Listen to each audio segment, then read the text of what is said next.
आप देख रहे हैं रिपब्लिक रेंसा और मैं हूं आपका दोस्त रिजवान मुनी। इस समय मैं पहुंचा हूं तहसील फतेहपुर के मुस्लिम आना फंड के दफ्तर में।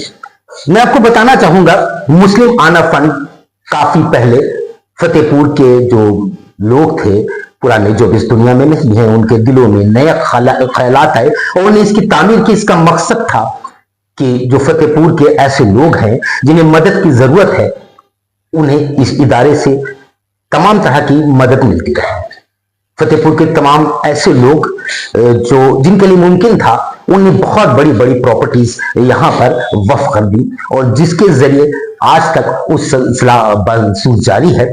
और उस काम को करने की जिम्मेदारी जो इस वक्त लोगों के पास है, मैं उनसे मिलवाना चाहूंगा। हमारे साथ में है अहमद सईद साहब। अहमद सईद साहब, आपके पास इस जो कार्यालय है, इसकी क्या जिम्मेदारी है?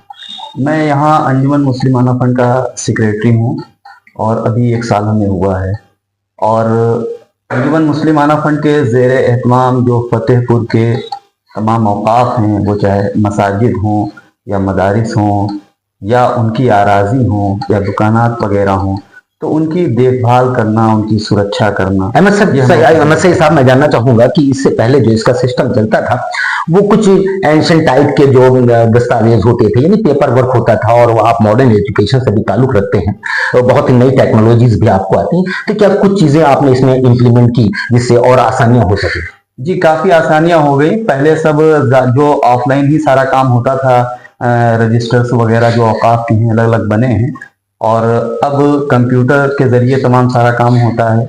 और कभी अगर हमको अचानक ज़रूरत पड़ जाती है तो हम लोग ईमेल के ज़रिए और व्हाट्सएप के ज़रिए भी हम यहाँ के औकाफ से रिलेटेड काम करते हैं।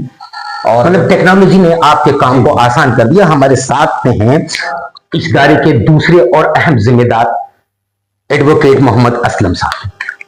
असलम साहब, आपने गैर मुमालिक में भी काफी वक्त गुजारा और इस वक्त तरक्की को बढ़ती हुई दुनिया से आप बहुत ज्यादा रूबरू रहे, उसके बारे में जानकारी। क्या वो सब जानकारी इस वक्त इस काम में आपका कुछ फायदा दे रही है? हमें बहुत फायदा दे रहा है और माशाअल्लाह हम लोग बहुत आगे बढ़ रहे हैं। अंजुमन जितने भी काम हमारे सब ऑनलाइन हो रहे हैं और अल्लाह का शुक्र है कि हम लोग जब से इस काम में शामिल हुए हैं और तरक्की की राह पर हैं और आगे हम बढ़ रहे हैं। चलिए, हम लोग उस मौजू पर आते हैं, उस मकसद पर आते हैं जिसके लिए मुझे यहाँ आज आना पड़ा। इसलिए कहूंगा क्योंकि शायद ये इस वक्त आवाम की आवाज थी और उसकी ख्वाहिश थी, उसकी मांग थी कि मैं यहाँ पे आऊं और कुछ जरूरी मालूमात मैं यहाँ से हासिल करूं। अहमद सईद साहब, एक ऐसा मुद्दा फतेहपुर में इस वक्त है जो चर्चा का विषय बना हुआ है। तमाम वक्फ की प्रॉपर्टीज यहां से ताल्लुक रखती हैं, जिसको आप देखते हैं। अभी हाल में ही करबला वक्फ जो है, वहां पर कुछ पेड़ लगे हुए थे यूकलिप्टस के, कुछ लोगों ने उसको कटवा दिया। एक पर्टिकुलर पर्सनालिटी पर उसके इल्जामात भी लग रहे हैं। मैं जानना चाहूंगा कि ऐसी वक्फ की प्रॉपर्टीज पे जो पेड़ या इस तरह की चीजें लगी होती हैं, उनको कटवाने का या उसको इस्तेमाल करने का अख्तियारात किन लोगों को होता है और किन सिचुएशन में हो सकता है? देखिए, वक्फ की जो भी प्रॉपर्टीज होती हैं, तो मेनली जो वक्फ बोर्ड से नियुक्त कमेटी होती है या वक्फ बोर्ड से नियुक्त जो मुतवल्ली होता है, वो उसकी देखभाल और सुरक्षा करता है, वक्फ हित में काम करता है। अगर कोई मतलब पेड़ का काटना है या कोई जो है उस तरीके से नीलामी करना है, तो उसके लिए बाकायदा वक्फ बोर्ड से मंजूरी ले करके, अनुमोदन करके उस तरह से काम करता है वक्फ बोर्ड के निर्देशानुसार। कंडीशंस क्या होती है? वक्फ बोर्ड अगर उसके लिए परमिशन देता है तो वो क्या कंडीशंस होती हैं और क्या शराइत उसके साथ रखता है? इसके लिए जो मैनेजमेंट कमेटी होती है वक्फ बोर्ड द्वारा नियुक्त या मुतवल्ली होता है, वो अपना एक प्रस्ताव बना करके और वहां भेजता है, प्रार्थना पत्र देता है, और फिर उस पर जो भी वक्फ बोर्ड कार्रवाई करके जैसा निर्देश जारी करता है, उस निर्देश के अनुसार वो मुतवल्ली या मैनेजमेंट कमेटी कार्य करती है। अच्छा, ये मान लें कि वहां पर वो पेड़ कटवाए गए, जिसने भी कटवाए, अगर मान लीजिए वो वक्फ के किसी आदमी ने कटवाए होते और उन पेड़ों से जो होने वाली आमदनी होती, क्या वो वक्फ बोर्ड में जमा होती? नहीं, उमूमन पेड़ वगैरह कटवाने का जो है वो बगैर वक्फ बोर्ड की मंजूरी के नहीं कटवाए जा सकते। अच्छा, ये भी जरूरी है कि वो पेड़ प्रतिबंधित ना हो इंडियन गवर्नमेंट की तरफ से? बिल्कुल बिल्कुल। ये भी है। और हरे भरे पेड़ नहीं कटवाए जा सकते हैं बगैर जो वन विभाग की परमिशन के। और वक्फ बोर्ड की अराजी पर अगर वक्फ की संपत्ति पे अगर लगे हुए पेड़ हैं तो फिर उन लोग किस वजह अगर काटने की कोई ऐसी जरूरत है जो वक्फ हित में है, तब भी आपको वक्फ बोर्ड से परमिशन लेनी है। बगैर वक्फ बोर्ड चलिए, एक बहुत ही अहम सवाल, एक पर्सनालिटी पर, जैसा मैंने बताया है कि फतेहपुर की बहुत एक खास पर्सनालिटी पर यह इल्जाम लग रहा है, और जबकि मुझसे जब उनकी बात हुई तो उन्होंने उस बात से बिल्कुल साफ इनकार किया और उन्होंने कहा कि इस काम में वो किसी तरह से मुलविस नहीं है। आप अपनी जानकारी के अनुसार अगर उस पर कुछ रोशनी डालना चाहें। हाँ, ये तो सूचना हमको भी है और बहुत आवाम के जरिए से ये पता चला कि वक्फ करबला कब्रिस्तान के राती राता पेड़ काटे गए और फिर उससे संबंधित जो अपोजिट पार्टी के लोग थे उन लोगों ने प्रार्थना पत्र भी दिए और जो कार्रवाइयां करना। नहीं, अपोजिट पार्टी से क्या मतलब है? वो कौन लोग अपोजिट में? अपोजिट पार्टी क्या कि देखिए, ये हजरत मौलाना सिराज अहमद कमर साहब हमारे अंजुमन मुस्लिम आना फंड के सदर रहे हैं और तकरीबन इसको वक्फ बोर्ड में रजिस्टर्ड 1982 में इसको कराया गया। फिर अंजुमन मुस्लिम आना फंड के बहैसियत सदर के मौलाना सिराज अहमद कमर साहब ने अंजुमन मुस्लिम आना फंड के भी कुछ मेंबरान और कुछ फतेहपुर की आवाम के कुछ लोग जो इसकी फिक्र रखते थे या उनका इसमें इंटरेस्ट था, दिलचस्पी थी, तो उनको लेकर के एक कमेटी बनाई थी जिसमें 16 मेंबरान थे। उसमें सेक्रेटरी अब्दुल मुजीब साहब थे जिनका इंतकाल हो गया और फिर ये कमेटी चलती रही। फिर इसका रिन्यूअल सन 1990 में मौलाना सिराज साहब ने कराया। उस वक्त भी अंजुमन मुस्लिम आना फंड के सदर मौलाना सिराज अहमद कमर साहब थे। सन 1992 में उनका इंतकाल हो गया। नायब सदर डॉक्टर जमालुद्दीन साहब थे, उस वक्त वो करबला के नायब सदर भी थे और हमारी अंजुमन मुस्लिम आना फंड के खजांची भी थे। इसके अलावा हमारी अंजुमन मुस्लिम आना फंड के मजलिस आम के तमाम मेंबरान, मौलाना नईमुद्दीन साहब, सैफुद्दीन साहब और दीगर तमाम लोग, तो उन लोगों ने इसको चलाया 1995 तक। फिर 1995 के बाद इसको मतलब जो उसके कमेटी के मेंबरान थे वो देखते रहे या जो मुसलमान उसमें दिलचस्पी रखते थे वो देखते रहे, इसका रिन्यूअल नहीं हुआ। फिर जैसा कि हमारी जानकारी में है कि फिर 2000 में उस वक्त तक कमेटी किनकी थी जिनका रिन्यूअल नहीं हो सका? उस वक्त मौलाना सिराज साहब उसके सदर थे, नायब सदर डॉक्टर जमालुद्दीन साहब थे, उसमें मौलाना नईमुद्दीन साहब थे। और जब रिन्यूअल नहीं हुआ तो उस औकाफ में उस वक्फ में जो किसी दूसरी पार्टी ने उसको अपने नाम करवा लिया, रजिस्ट्री करवा लिया। वो उस वक्त जो मेंबर थे उसमें हाजी नूरुल हसन खां भी मेंबर थे मौलाना सिराज साहब के साथ में, और अंजुमन के भी ये मेंबर रहे हैं हाजी नूरुल हसन खां साहब। तो यही सब लोग जो देख रहे थे उसको बाकायदा देखते रहे वक्फ करबला कब्रिस्तान को, लेकिन इसका रजिस्ट्रेशन रिन्यूअल नहीं कराया। 2013 में इसका एक रिन्यूअल हुआ जिसमें ये रजी अहमद साहब सदर थे और इरशाद अहमद उमर जो हमारे फतेहपुर नगर पंचायत के चेयरमैन हैं ये उसके सेक्रेटरी बने, और उसी में हाजी नूरुल हसन खान, नूर खान जिनको कहते हैं, वो भी उस कमेटी में मेंबर थे। डॉक्टर तौसीफ साहब थे और माशाल्लाह इसको देखा गया। फिर 2013 से 16 तक ये 3 साल के लिए कमेटी थी। फिर उसके बाद कोई रिन्यूअल नहीं हुआ।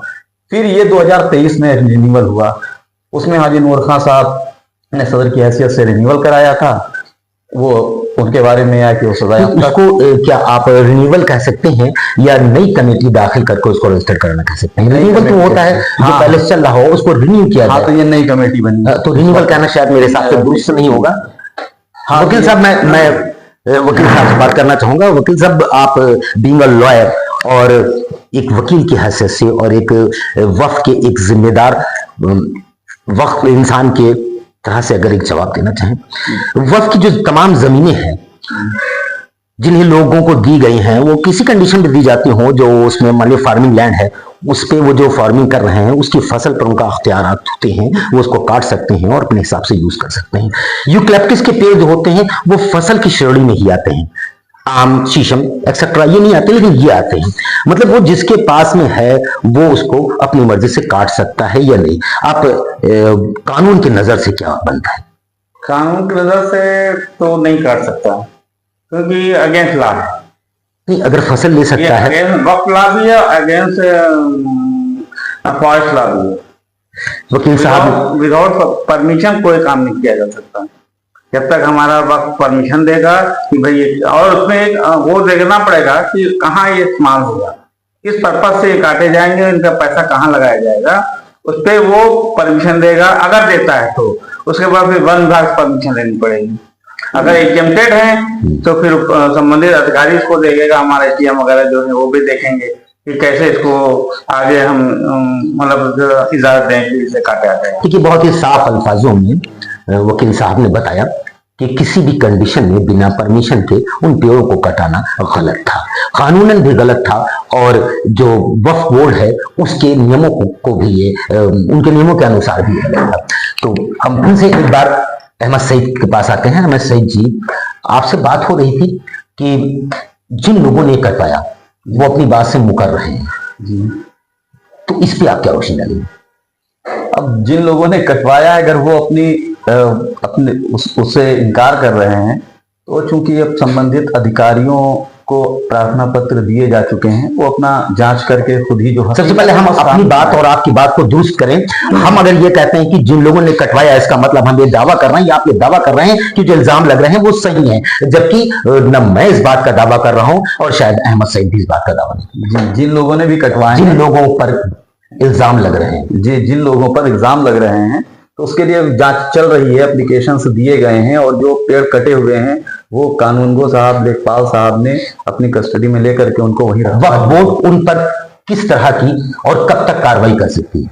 अब उनको एप्लीकेशन दे दिए गए हैं, जैसा कि सुनने में आ रहा है। अब वहां से जैसे भी जो है निर्देश जारी होंगे, उसके मुताबिक जिलाधिकारी महोदय, चूंकि अपर सर्वे वक्फ आयुक्त होते हैं, जिला अल्पसंख्यक कल्याण अधिकारी सहायक सर्वे वक्फ आयुक्त होते हैं, और जो हमारे एसडीएम साहब हैं वो वक्फ सर्वेक्षण आयुक्त होते हैं। इस समय अंजुमन मुस्लिम आना फंड फतेहपुर क्या रोल है इस मसले में? अंजुमन मुस्लिम आना फंड का कोई रोल अभी तक नहीं है, और चूंकि उसमें ऑलरेडी 2 कमेटियां वक्फ ट्रिब्यूनल में आपस में वो चल रहा है उनका मामला। क्या ये सच है कि वो जो नूर खां के नाम से कमेटी रजिस्टर्ड की गई थी वो इस बिना पर खारिज कर दी गई कि उन पर कुछ केसेस चल रहे हैं, वो सजा याफ्ता है? हाँ, उनके बारे में तो सुनने में आ रहा है कि यहाँ वक्फ बोर्ड ने उनको जो है निरस्त करके और ये दूसरी कमेटी बनाई थी। क्या वक्फ बोर्ड को इससे पहले इस बात का इल्म नहीं था? अब नहीं इल्म होगा, क्योंकि बहुत ही हैरत की बात है। कहीं न कहीं वक्फ बोर्ड भी इस बात का जिम्मेदार है, और एक इल्जाम भरी उंगली उनको भी, उनकी ओर भी उठती है।